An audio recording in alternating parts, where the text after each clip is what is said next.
चिड़िया की नसीहत। अगर तुम मुझे आज़ाद कर दो तो मैं तुम्हें 3 नसीहतें करूंगी जिन पर अमल करना तुम्हारे लिए बहुत मुफीद होगा। एक शख्स ने चिड़िया पकड़ने के लिए जाल बिछाया। इत्तेफाक से एक चिड़िया इसमें फंस गई और शिकारी ने इसे पकड़ लिया। चिड़िया ने इससे कहा, ए इंसान, तुमने कई हमें बिक्री और मुर्ग वगैरह खाए हैं। उन चीज़ों के मुकाबले में मेरी क्या हकीकत है? ज़रा सा गोश्त मेरे जिस्म में है, इससे तुम्हारा क्या बनेगा? तुम्हारा तो पेट भी नहीं भरेगा। लेकिन अगर तुम मुझे आज़ाद कर दो तो मैं तुम्हें 3 नसीहतें करूंगी जिन पर अमल करना तुम्हारे लिए बहुत मुफीद होगा। इनमें से एक नसीहत तो मैं अभी करूंगी, जबकि दूसरी इस वक्त जब तुम मुझे छोड़ दोगे और मैं दीवार पर जा बैठूंगी।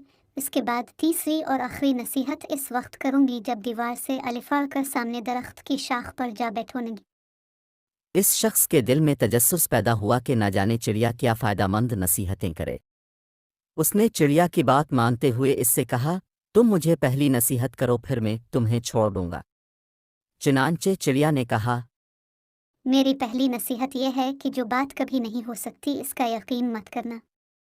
ये सुनकर इस आदमी ने चिड़िया को छोड़ दिया और वो सामने दीवार पर जा बैठी। फिर बोली, मेरी दूसरी नसीहत यह है कि जो बात हो जाए इसका गम न करना।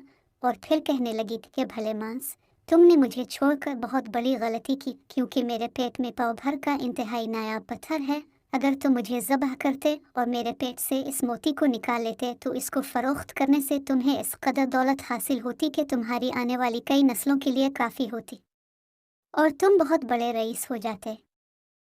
इस शख्स ने जो ये बात सुनी तो लगा अफसोस करने और पछताया कि इस चिड़िया को छोड़कर अपनी ज़िंदगी की बहुत बड़ी गलती की। अगर इसे ना छोड़ता तो मेरी नस्लें सांवर जातीं। चिड़िया ने इसे इस तरह सोच में पड़े देखा तो अलिफाड़ कर दरख्त की शाख पर जा बैठी और बोली, ए भले मांस, अभी मैंने तुम्हें पहली नसीहत की जिसे तुम भूल गए कि जो बात ना हो सकने वाली हो इसका हरगज़ यकीन ना करना।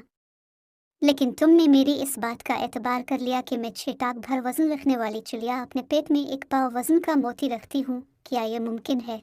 मैंने तुम्हें दूसरी नसीहत ये की थी कि जो बात हो जाए इसका गम न करना, मगर तुमने दूसरी नसीहत का भी कोई असर ना लिया और गम व अफसोस में मुब्तला हो गए कि खामखा मुझे जाने दिया। तुम्हें कोई भी नसीहत करना बिल्कुल बेकार है। तुमने मेरी पहली 2 नसीहतों पर कब अमल किया जो तीसरी पर करोगे? तुम नसीहत के काबिल नहीं। ये कहते हुए चिड़िया फिर से उड़ी और हवा में परवाज कर गई। वो शख्स वहीं खड़ा चिड़िया की बातों पर गौर व फिक्र करते हुए सोचों में खो गया। हासिल कलाम ये कि वो लोग खुश नसीब होते हैं जिन्हें कोई नसीहत करने वाला हो। हम अक्सर खुद को अक्लकल समझते हुए अपने मुखलिस साथियों और बुज़ुर्गों की नसीहतों पर कान नहीं धरते और इसमें नुकसान हमारा ही होता है। ये नसीहतें सिर्फ कहने की बातें नहीं होती कि किसी ने कह लिया हमने सुन लिया, बल्कि दानाई और दूसरों के तजुर्बात से हासिल होने वाले अनमोल असासे हैं जो यकीनन हमारे लिए मशल राह साबित हो सकते हैं अगर हम इन नसीहतों पर अमल भी करें।